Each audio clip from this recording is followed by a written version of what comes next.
everybody, to today's Fireside Chat. I'm Jeff Finkel, CEO of the Arcview Group, and I'm really excited about today's program because data is king.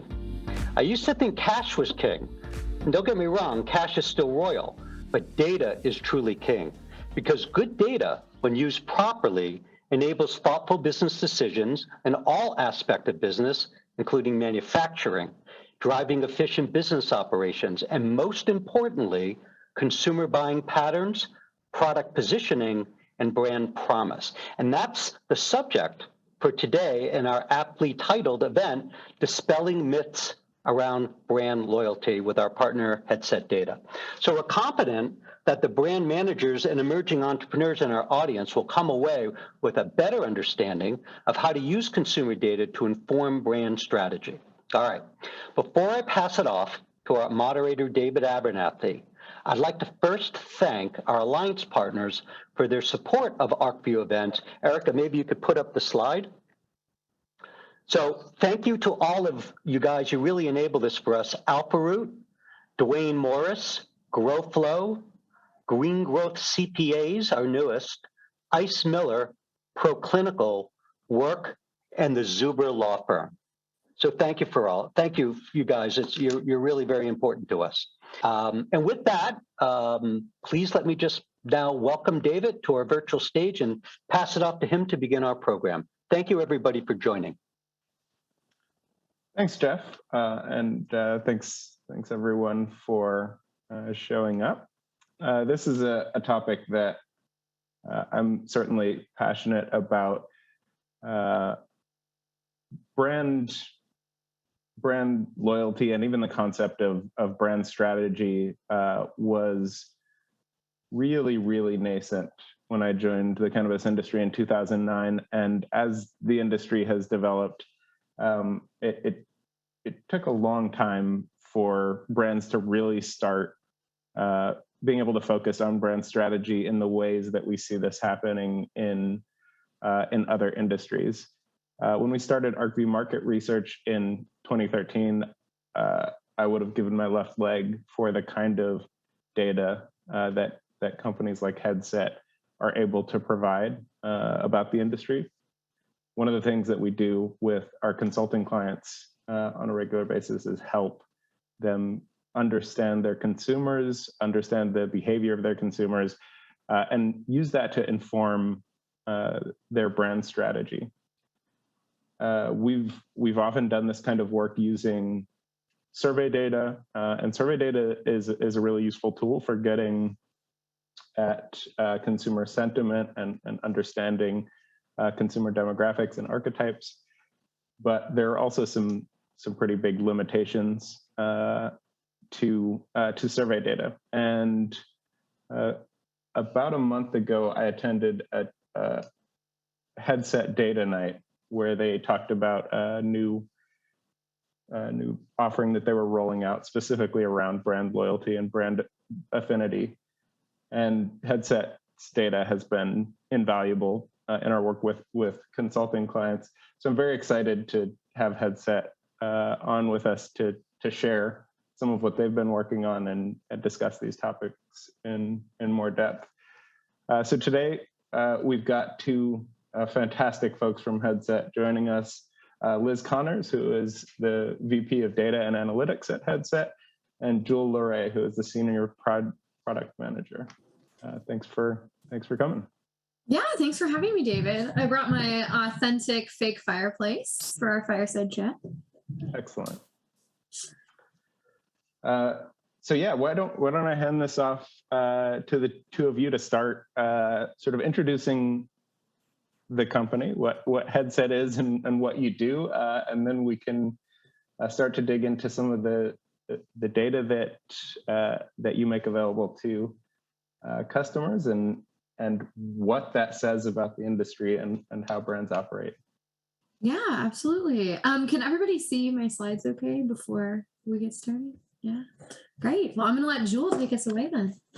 Yeah, thank you so much, David, for the intro. So we're just going to give you like a little brief overview of what Headset does so that you understand where this data that we're showing you today comes from.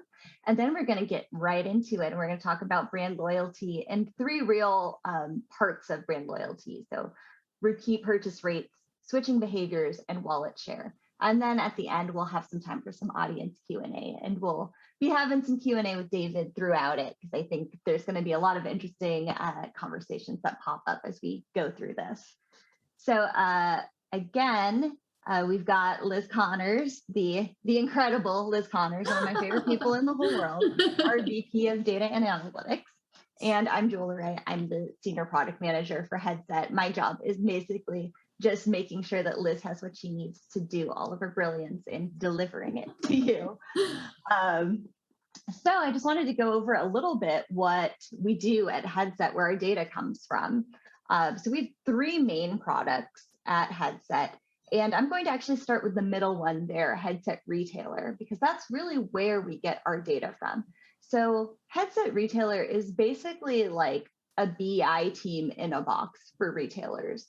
What we do is we take all of the data from your point of sale and we serve it back to you in super readable, super actionable dashboards that you can use for inventory, for marketing, for assortment. We even recently released some things to help you do employee management. So that's where our data comes from, is that retailers connect their point of sales. And then our next thing there to the right of retailer is Headset Bridge. And so Bridge is really about creating a tool that allows retailers and vendors to collaborate and look at their inventory. A vendor can look at their inventory within a retailer shop and know, like, okay, we need to get them trained up on how to sell this tool, how to sell this product, or we need to restock this product because it's flying off the shelves. So lots of communication that can be enabled there.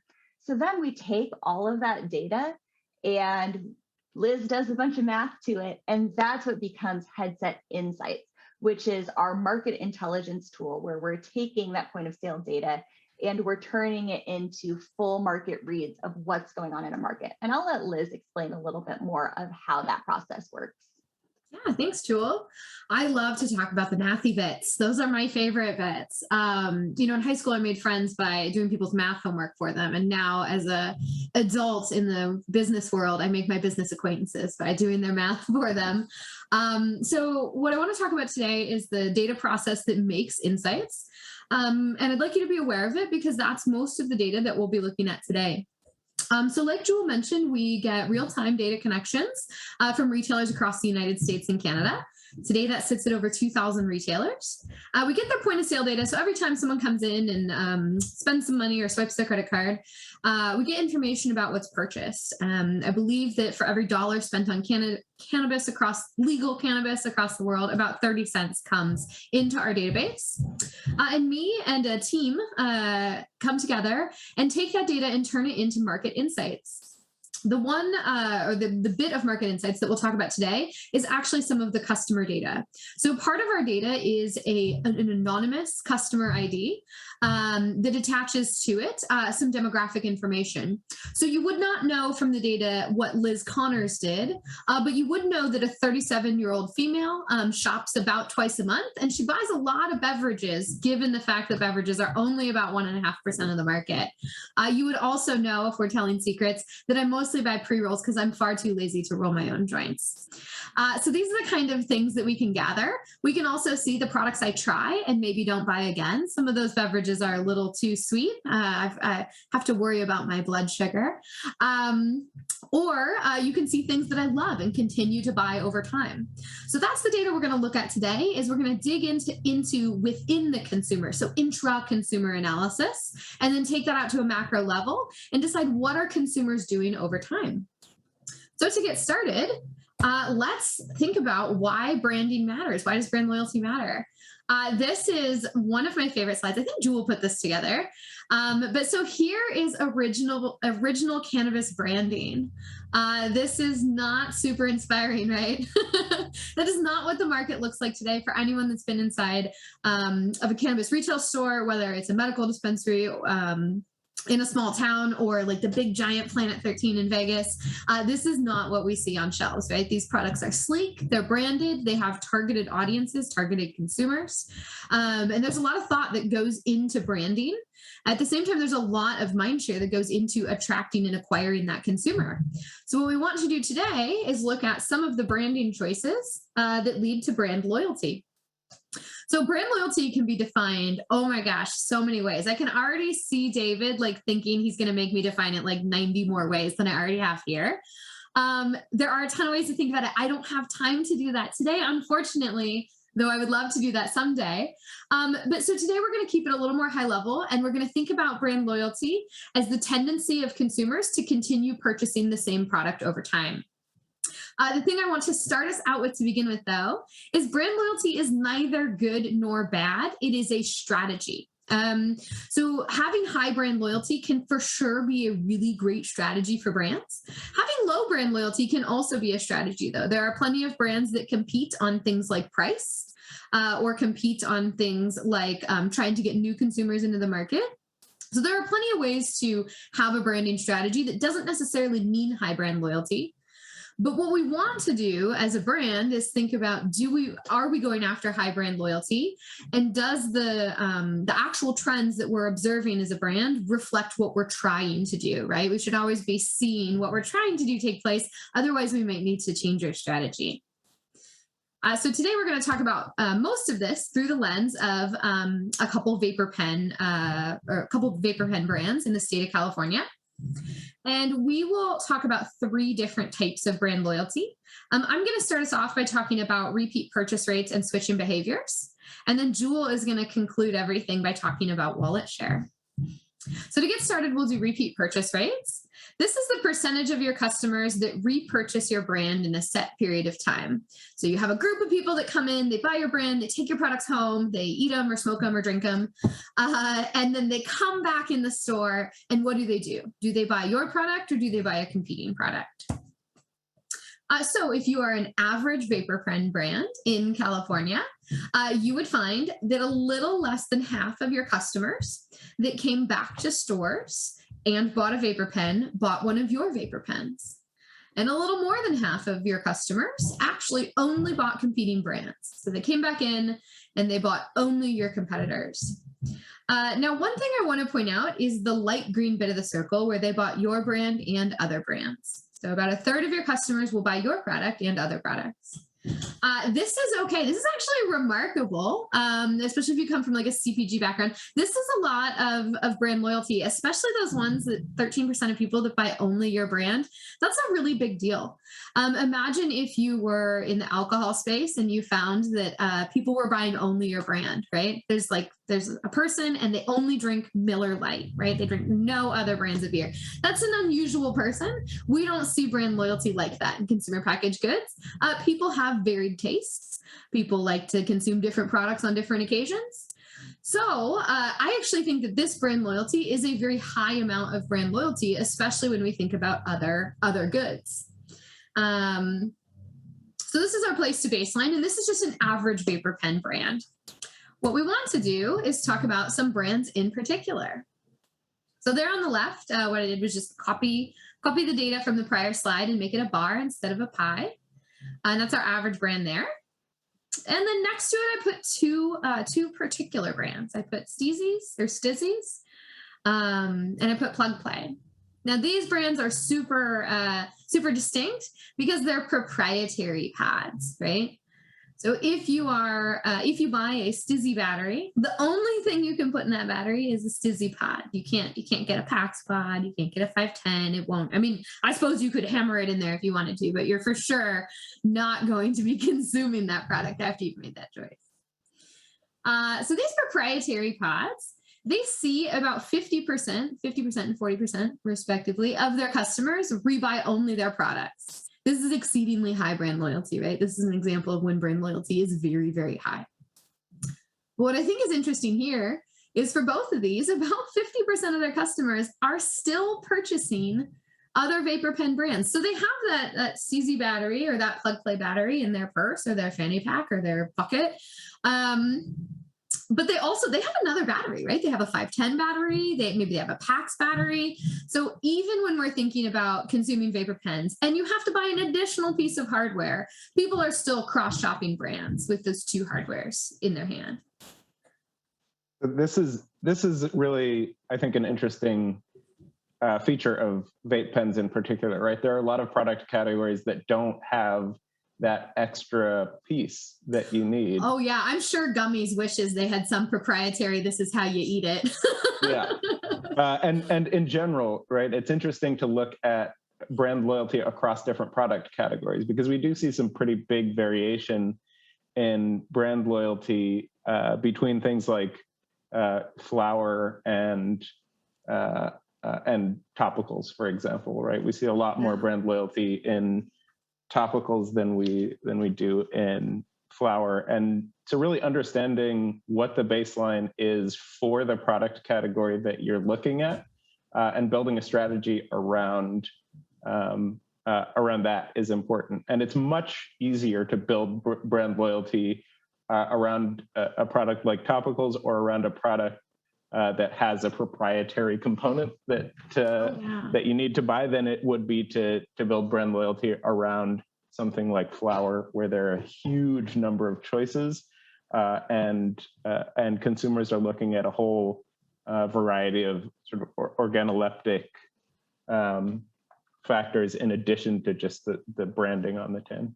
Oh yeah, it's tough to compete with the Pez dispenser model, which is for sure what they've come up with here. But I think you bring up a great point, David. So in flower, for example, we see almost zero, and I'm not being hyperbolic there, almost zero brand-only repeat purchases. It is much more common that we have that lighter green bar where it's your brand and another, and much, much more common that it's other brands only. There tend to be other things that drive loyalty in flower as well, outside of brands. So we see things like strain loyalty. We see things like price loyalty. One thing that I think we'd be remiss to not bring up is availability loyalty. A lot of people are very loyal to whatever's here today. That is probably the most loyalty people have. Very few people will go home without something in their hand. They will buy whatever else there is. And we do still, distribution and keeping products in stock is, even before the pandemic, was difficult for sure. Yeah, and with that, right, if you are operating in a category that has high brand loyalty, making sure that you stay in stock is really important, because if you find, for example, a topicals customer that likes your product, and your product typically, right, people who are using topicals are using it for a specific need. They have some sort of medical or health need that they're using the product for. And if they find a product that works, they will tend to continue to buy that product if it's available. But if it's not available and a competitor's product is, they'll buy that because they still need to solve for that need. And if that competitor's product works as well, or maybe even better than yours, now all of a sudden you've permanently lost that customer. Oh yeah, for sure. Just because the bath bombs I like aren't in stock does not mean I'm not taking a bath tonight. Yeah, correct. And that's less of a risk in a category like flower, where consumers are kind of jumping around. If you happen to be out of stock this time, you're probably not going to necessarily lose that customer forever. Next time you are in stock, they come back and they like what they see and they buy. Yeah, absolutely. Well, so now that we talked about some of the places where loyalty is high, I think we spoke just a touch about where loyalty is low. Let's kind of keep going within that vapor pen category and look at some other brands. And I'm actually going to do this. Oh, what should I do, David? You want left to right here or right to left? Up to you. I think left to right works. All right, let's start left to right then. So we'll start with Legion of Bloom, where we see a generally lower level of product loyalty. Now, remember, I said at the start, low loyalty is not necessarily a bad thing. It very well could be a strategy. Legion of Bloom is kind of interesting because they do fill PAX pods. So PAX, if anyone's not familiar, please Google it. If you're on a cannabis webinar, you should be familiar with PAX. But if you're not familiar, PAX is a proprietary pen, and it does take proprietary pods. However, what PAX does is they make the pens and they make the pods, the hardware. They don't put any cannabis extract in them, though. They sell empty pods to their partner brands to fill with their product. So because of that, what you find is that a lot of brands that fill PAX pods tend to see a lot of switching between other PAX brands. So that person does already have that PAX cartridge or that PAX battery, and they tend to switch out for other PAX brands. They tend to be quite loyal to the PAX pen itself, but the brands in particular they might not be loyal to. Now, the thing is, what this does is for all those brands that fill those pods, it opens them up to a really large group of consumers, right? A lot of people have a PAX battery. And so from a strategic standpoint, I think this can be a really good play for a brand to do this, to widen their addressable market into people that prefer a PAX pod over just a 510. And I think that this strategy can be a good one if you're not going to be a proprietary pod, though you do really have to kind of understand your strategy and make sure you're executing it well, for sure. So then when we think about, I thought David had a couple things he wanted to say about some branding things here. Yeah, and we'll talk a little bit about some of the branding differences, the differences in visual identity and in messaging across these brands. But if you look at Legion of Bloom's branding, it's nice, it's clean, it's appealing, it's very inoffensive, and it's likely to appeal to a very, very broad audience. There aren't a lot of cannabis consumers who are likely to be turned off by anything in Legion of Bloom's messaging, and we'll contrast that a little bit to one of the other brands on this list in a little bit. Yeah, let's do that. I said left to right, right to left. Let's go actually outside in and let's talk about heavy hitters. Yeah. So heavy hitters, maybe it'd be better, David, for you to kind of tell them about the branding before I go through too much of the loyalty.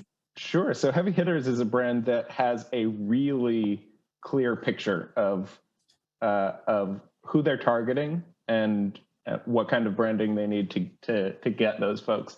If you look at their branding, it's very dark. It's very almost gothic, and it features, it's even the name, right? Heavy Hitters. You hear that, and you immediately can tell there are a whole host of cannabis consumers who are never going to look twice at that brand. Oh yeah, this beverage drinker, Heavy Hitters is not something that's meant for me. Yeah. Yeah. But for the people that brand does appeal to, it really connects, right? It's something. It gets at something deep in their self-identity, and as a result, we see on this graph, right? There are people who buy Heavy Hitters, and that's what they buy. That's their product. Okay. I think that brings up a really interesting point, David. And I read some research that McKinsey did last year on how how different demographic groups want to pick which brands they really like. And one of the things I found interesting is for both millennials and then Gen Z, what they found was that people in those age groups, they want to pick brands that they identify with. So they want their brands to help be part of their identity. So when you look more at Gen Z, there tend to be more status symbol brands. And in baby boomers, it was a little bit more kind of looking for like a stability over time. But with these younger consumers, they want to wear the shirt with the brand name because that brand that they consume tends to be a portion of their identity. And I think that's super true here. This is a brand that does skew a bit younger. Thinking about their branding, thinking about their messaging, I think that's fair. But I think this is a great example of not wanting everyone to be your consumer.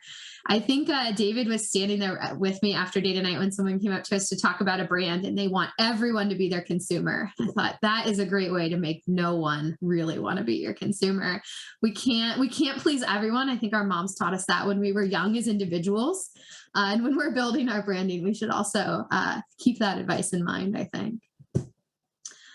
So very last there, so we went outside in, is Pravana. So Pravana kind of sits right there in the middle. But the thing I wanted to point out about Pravana that's a little bit different than Heavy Hitters is you see that the percent of people that defected entirely, so went to other brands entirely, is relatively similar between the two. But that mix of repurchasers is a little different.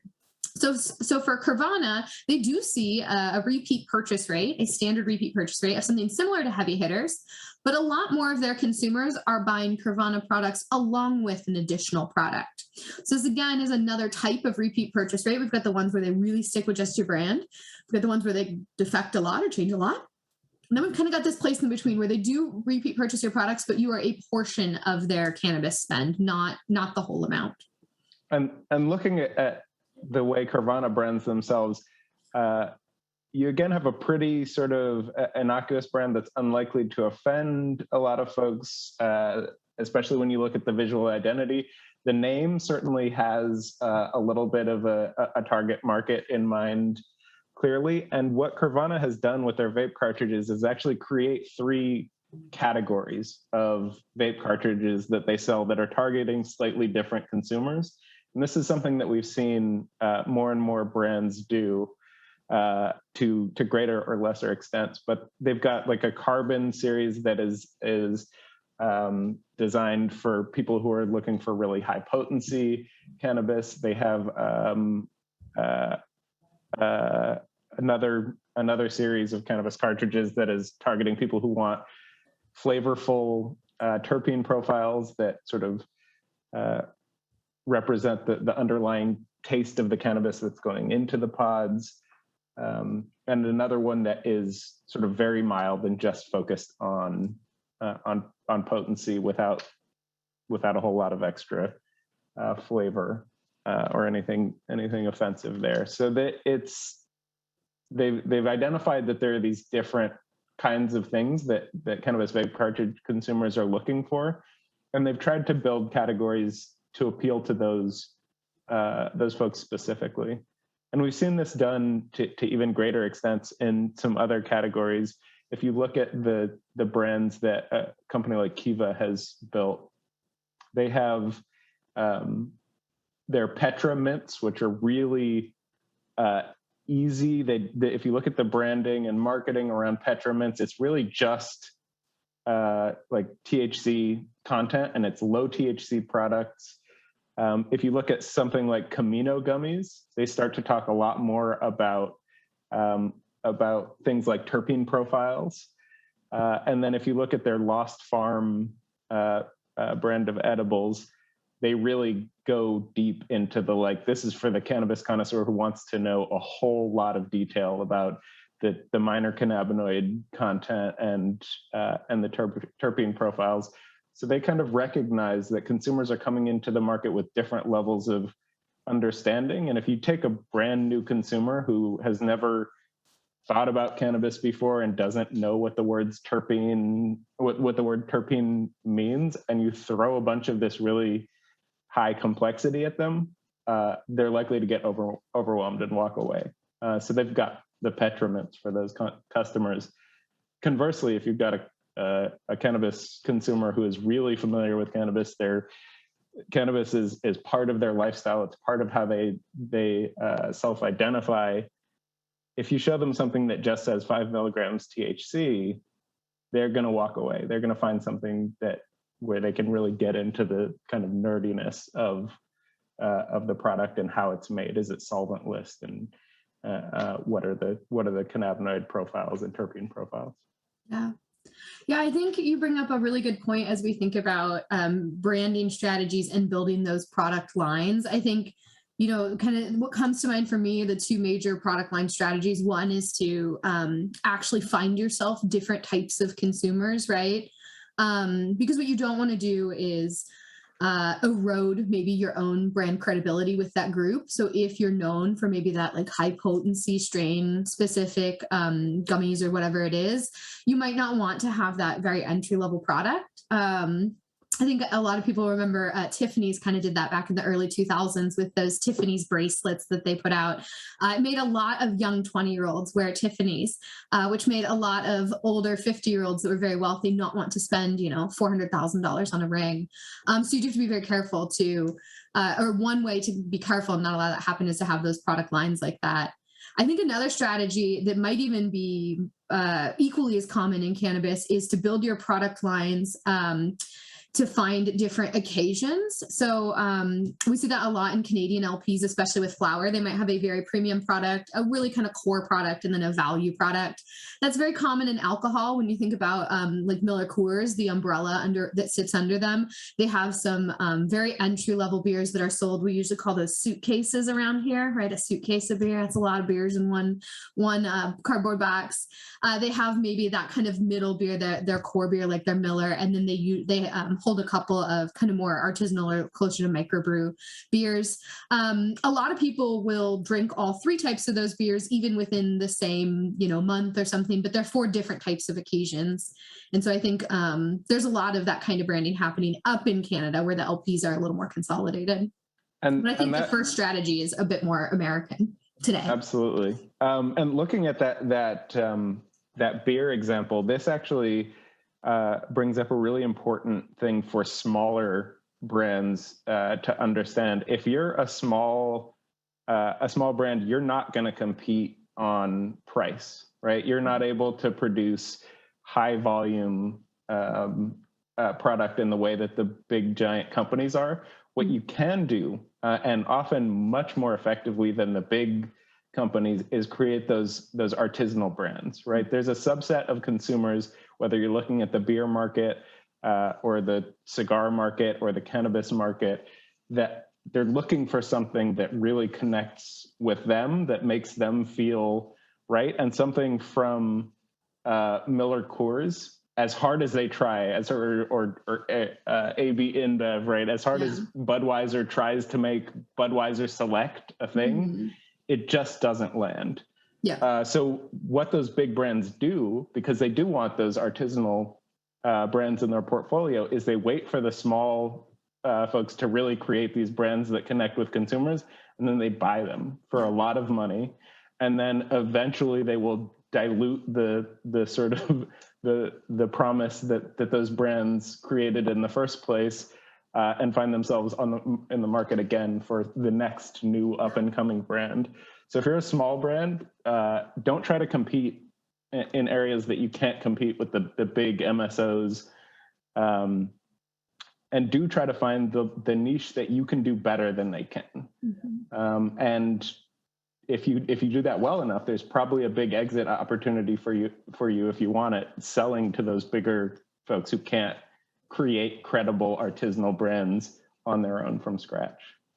Oh yeah, for sure. That is definitely, that's been very common in beer, and I imagine that'll become more and more common in cannabis as the market matures, for sure. All right, that was a lot of time on one slide. We should move on. Are y'all bored of seeing this slide? Let's see. I think I made a few others. Let's see what we got. Oh, my computer even forgot how to advance slides. I left it alone for so long. There we go. All right, now let's talk about switching behaviors. So on to our second of our three measures of loyalty. Remember, these are not the only measures of loyalty. These are just the ones that we think are important to talk about today. So let's talk about some switching behaviors. So here what I did is I took that Legion of Bloom customer group. So I took everybody that bought Legion of Bloom. I think I had maybe like 70 or 80,000 customers over a 6-month period. And what I looked for was, what other brands were they buying? And one of the reasons I really love to do this analysis is because I think it's a great starting point to understand your brand a little bit better. So one of the things that's difficult for us as we manage brands is to understand how consumers think about our brands, what things go through their mind as they're making that choice, right? The consumer choice is a really big part of a consumer's journey. So what types of things are they considering? And one of the things we can do before we ask consumers is see what they actually did. So what were some of their behaviors? And when we look at switching behaviors, what we're doing is we are trying to identify what types of brands are good substitutes for your brand. And maybe what we want to do is compare that to the market as a whole. So what types of, what other brands are my consumers buying over and above what the average consumer in the market buys? And this gives me a pretty good idea, or at least some pretty good hypotheses of what could be driving consumer choice there. So what I have here is the percent of people that purchased any, the percent of Legion of Bloom's customers that purchased any of these brands over the next 6-month period. We do see in there some packs makers. We see heavy hitters in there. which I think when you look at Legion of Bloom, I do think that they have some that are a bit more high THC, maybe going after that group. So I don't want to stay too much just on Legion of Bloom here, but rather treat this analysis as kind of a way to start building some hypotheses. So perhaps what you would find if you're a core brand is maybe you're being traded out quite often with value brands, right? Which could lead you to maybe wanting to have that value line. You could see that you're being traded out quite often for an effect base. Maybe you're a gummy and you see, well, geez, a lot of the brands I'm being traded out for make a sleep gummy, and I don't make a sleep gummy. Is that something I need to add to my portfolio? And so these are places as a brand manager that you should be thinking about either expanding your portfolio or buying one of those noisy small brands that you just think, well, I don't know, that one's kind of in my way. I think it'd be better under my portfolio as a product line. Yeah, this is, I mean, one of the beauties of Headset is that it makes visualizing complex data very easy. One of the things that we often do with consulting clients is get a download of data from them, and that might be wholesale data if they're a brand. Who are they selling to? How often are they selling? What are the price points? And we've dumped this into databases or spreadsheets and start to build data visualizations. And sometimes it is to support or overturn hypotheses that we have, right? Sometimes we come in and we think something about a brand and we're looking into the data to find out if what we think is supported by the data. But sometimes it's really just a sort of a blank slate exercise where we let the data drive the creation of new hypotheses. And often we'll find like, okay, why is this outlier here, right? And let's figure out what's the driving force behind this graph that doesn't look like we expected it to look, or this bar chart where that's really skewed in a certain direction. And it takes a lot of time to build those data visualizations and to like cycle through all the various ways that you can cut up data. So, right, looking at this Legion of Bloom data, you could visualize this looking at all Legion of Bloom customers, or you could visualize it looking at just the people who primarily buy Legion of Bloom, or right, there are all sorts of different ways you can look at data like this and cut it up that will give you different insights. And the fact that Headset's platform makes it so easy to just really get a quick visual look at really complicated data is a huge time saver for brands looking to better understand themselves and their competitors. Yeah, I mean, that's been our goal from the start, as everybody out there managing their business, like that, you know what's right for your business, but you do need information to make those choices. And what we hope to do is make that information super easy for you so you can spend your time making those big choices and not formatting the axis of a graph. Like that might just not be the super great use of everyone's time, or thinking about the best way to see the data, making sure the data is consistently viewed over time. And I think this type of analysis is one of my favorite examples for that, because I think, to me, this analysis gets done first before you engage like further branding work. So maybe what you want to do is run a focus group or execute like a large scale survey, because what you're interested in is, should I, make a value product line? Should I, like to David's example with Kiva, should I build that strain specific line, right? Are there enough people? Will I cannibalize my sales? All these questions. But before you run any of those major research studies, you should have a hypothesis going in, right? Otherwise, you're not following proper scientific method, and your analysts will be bummed. But these things help you build those hypotheses to begin with, to make sure that when you do go in and do those branding studies, you're really on target, because those will be time consuming and expensive, and we want to make those be the best available, right? So before you would engage someone like David maybe to help you build that, we hope that these kind of bring those ideas up, or help David understand what the state of today is before we go to decide how could we affect the future. Yeah, and really I can't express how important looking at data is. We have had some really big surprises working with clients when we dug into the data, things that not just surprised us, but surprised the client, right? So we had a client, for example, who was in the process of building a brand strategy based on the idea that their products, that most of their product sales were with a particular age group. And that was a reasonable thing to assume. Looking at, or it was a guess that I probably would have made looking at their brand. But when we dug into the data, we found out that a majority of their sales are not among that age group. One of the reasons for that is because that age group is a smaller percentage of the overall cannabis consumer market.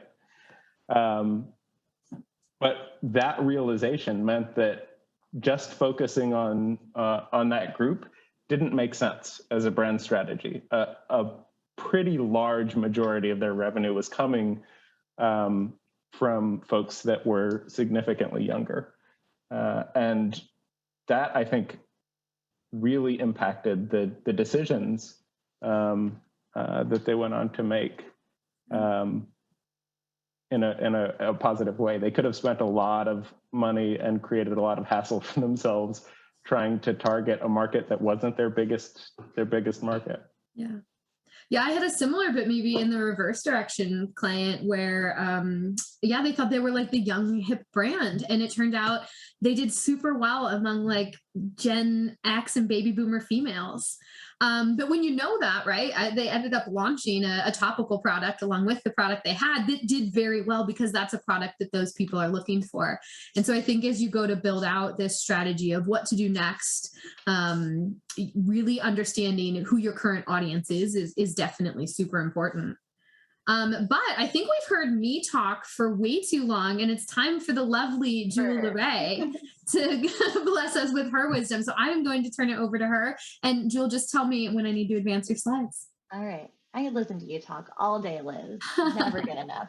All right, let's get into it. So we're going to talk about wallet share now. It's kind of our last piece of brand loyalty here. And what we mean by wallet share is the percentage of your customers' cannabis spend that your brand acquires. And usually you would look at this within your category, but sometimes it's helpful to look at it within the other categories that these people would shop. So when we're talking about vapor pens, we might want to look at like all inhalables, like also flower, pre-rolls, concentrates, because a lot of times people will be kind of using that whole thing as their cannabis budget if they are an inhalables person. Let's move on to the next one, Liz. So to start with, I just want to kind of give you some background on why we're even talking about brand loyalty, because it's really, when you're looking at what percentage of customers come to a store versus what percentage of customers drive sales, this is really common in your average retail store and for kind of your average brands when it comes to how revenue is driven. We see that a huge percent of your customers are like one trip to one basket, kind of folks that they try things once and then they never come back. But the majority of your sales tends to come from those repeat purchases. So in this case, customers making like 4 trips at least in a 6-month period, that's only 15% of our total customers, but that's 57% of our revenue. And so that's an important thing to think about when you're thinking about wallet share, because that wallet share, getting it in on getting that loyalty, getting in on those trips for those repeat customers, that's what's really going to drive your revenue. All right, next slide, Liz. So this is the wallet share of an average vapor pen customer. So an average vapor pen customer will spend about 50% of their wallet on vapor pens, with the other 50% again being on those other inhalables like flower, concentrates, pre-roll, and then like a 10% on non-inhalables.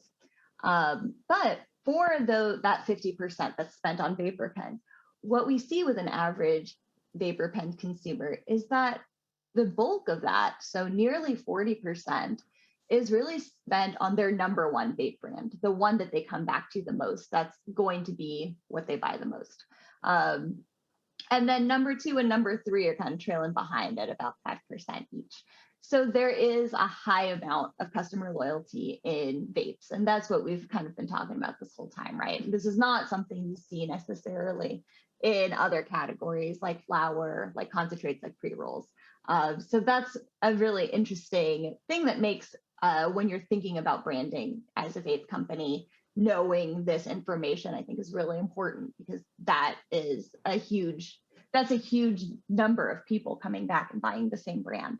So you really want to make sure that, when they try your brand for the first time, that they're going to want to come back. You're not getting, clogged hardware. You're not getting leaks. It doesn't taste bad or evaporates too quickly or anything like that. Because once you get a customer into your brand, you're really getting them into it for a good long time, hopefully. And this also can help drive another really important piece of strategy, which is how to expand. There are a lot of companies looking at expanding to other states, and we're helping a lot of companies prioritize which states to go into. This is really kind of a unique feature of the cannabis market, that we have such a siloed supply chain state by state, making it really complex to scale across state lines.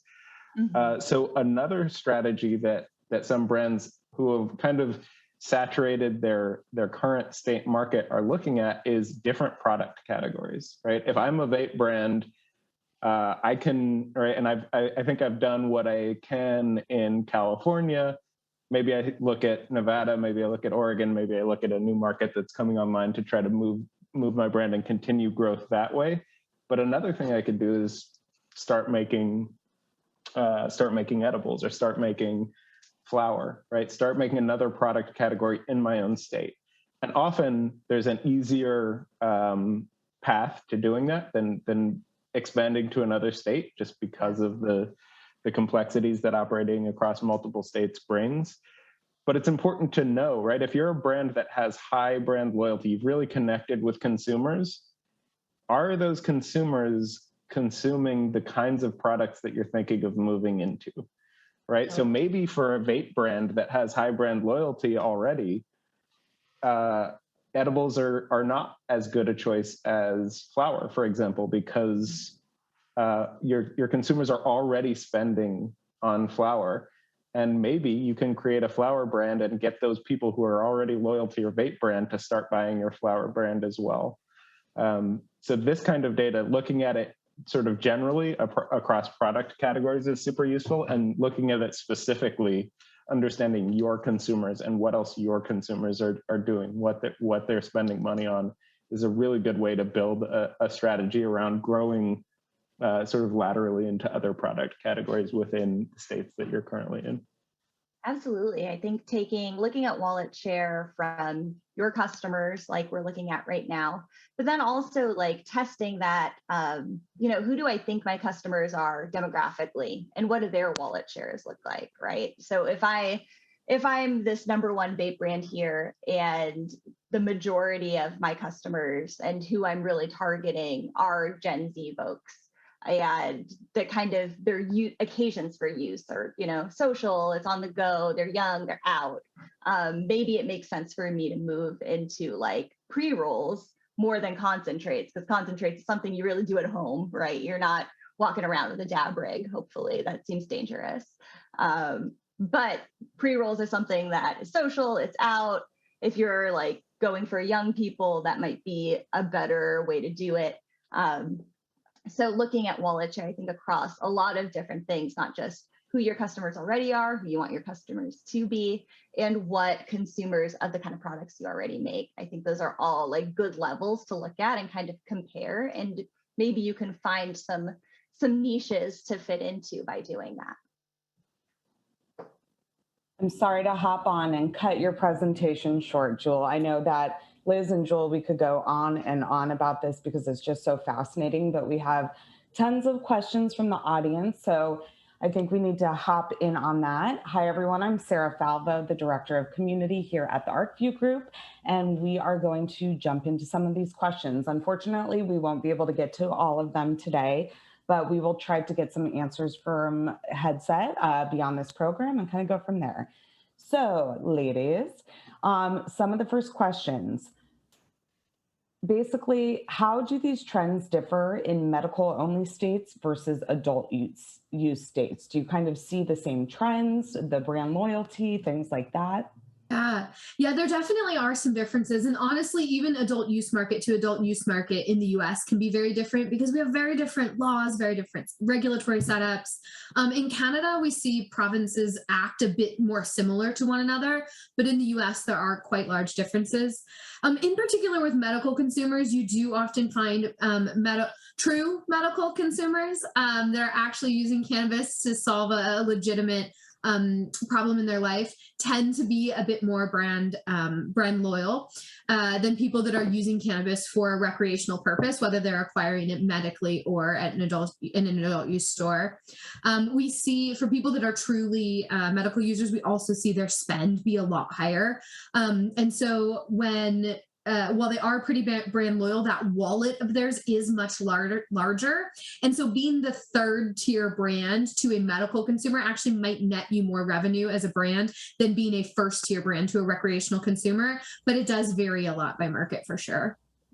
Yeah, absolutely. I think you hit the nail on the head with how much of this industry is driven by the regulations.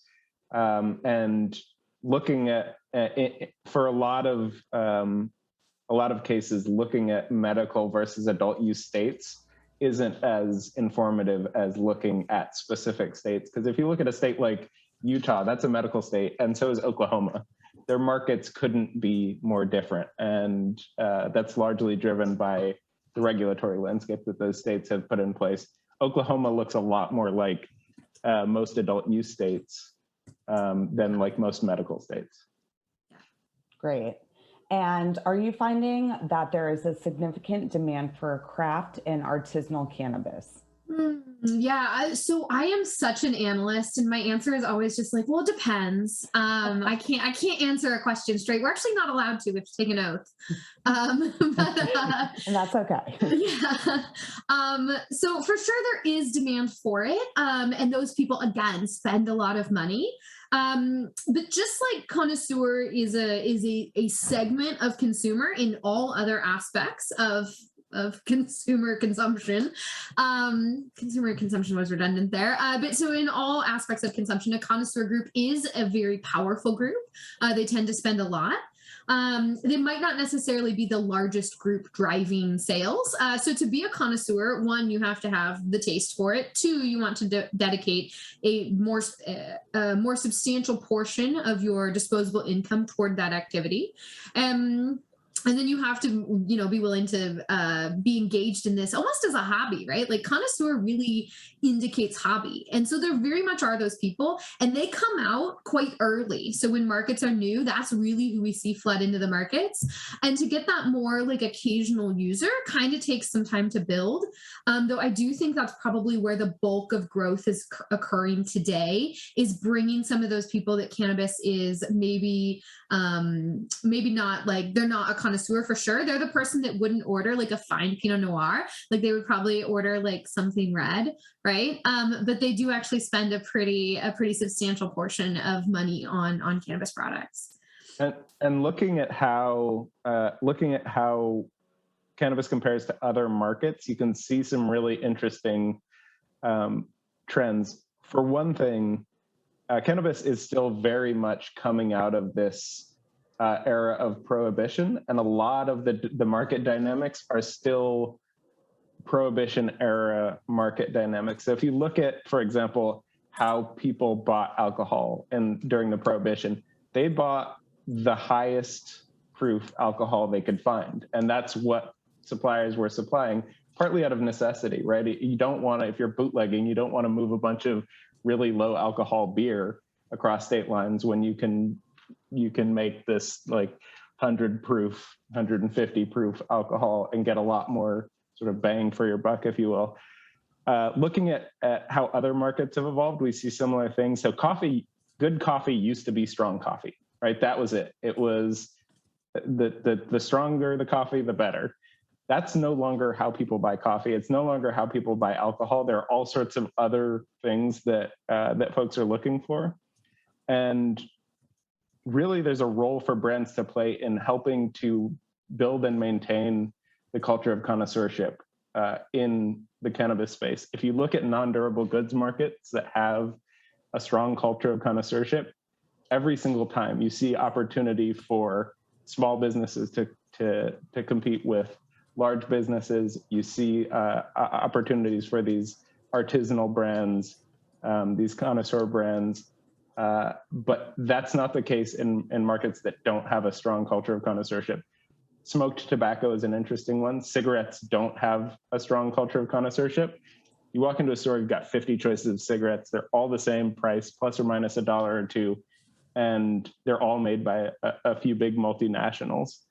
But if you look at cigars, where they do have that strong culture of connoisseurship, and there's Cigar Magazine and Cigar of the Month clubs and people on message boards talking about how cigars are manufactured, you do see that huge variation in pricing and the ability for smaller cigar producers to operate profitably alongside the big multinationals. For sure, yeah. That's great. And very interesting comparisons, David. I appreciate that. So what kind of trends are you seeing in brick and mortar retail versus online retail? I'm not sure how much of that data you capture from e-commerce and things like that, delivery, but share what you have. Yeah, for sure. That's one of those things that has changed so much, right? That is that new normal. That's it's not very normal, but it's new every 3 minutes. But yeah, so for sure, when you think about delivery, those baskets are much larger. But that's actually true everywhere. I used to work in grocery retail, and our delivery basket, our average ticket at a register was somewhere between $25 and $45, depending on the format of the store. But our average ticket for delivery was closer to $90. And that's usually because you want to make that delivery fee worth it, right? We, as consumers, we've got this idea that we have to make that delivery fee worth it. You probably do it with your Uber Eats or with your Instacarts. You'll do the same thing with your cannabis purchases for sure. Another thing is to think about how different the shopping experience is when you're buying online versus in store, and the type of consumer that would be better suited for. So whether it's a personality type that maybe doesn't want all of that, talking to a bud tender, that might be an overwhelming amount of talking right now, given our COVID trends, or a person that I don't want to have to justify to you why I like pineapple pancakes, back off. I know what I want. Or, it might be the person that wants to do their own research online, or you might have people that want to go in and whether, learn what's cool and interesting or ask a question like, which of these is better for sleep? So I think it really kind of, it has changed a lot, but I think it's changed very particular consumer groups to be differently. Absolutely. And this is just one last question. So, as the industry expands, as brands are expanding state to state and going into new territories, they're going to have to build up that brand loyalty from the ground up, more or less, correct? Because if they don't have that brand in that particular state, they don't really know about it. They haven't tried it before. And a lot of the cases in these other states, other white labeling is happening. So it's not the same flower that you're getting in California that you would get in Michigan. So what is that like for companies expanding into new states, trying to recreate that brand loyalty? Is that actually happening? Are you seeing, the top sellers in California successfully moving into a different market and having the same success? Yeah, I'm sure y'all saw the lines outside of Cookies when they opened up in, was it Nevada, I think, where it was you would have thought that they were selling the new iPhone 13. There were so many people outside. And so I think, I think Kiva's had a lot of success going into multiple markets. I think Wana has. So I think for sure you can carry on that brand loyalty if you like. Though there's definitely people that haven't had much success as well. And so I think I think you can do it, but it is not a guaranteed success. Just because you did it well in California does not mean you're going to do well in another state. A couple California brands famously tried to enter Nevada, and then like slowly, like the Homer Simpson meme, like faded out.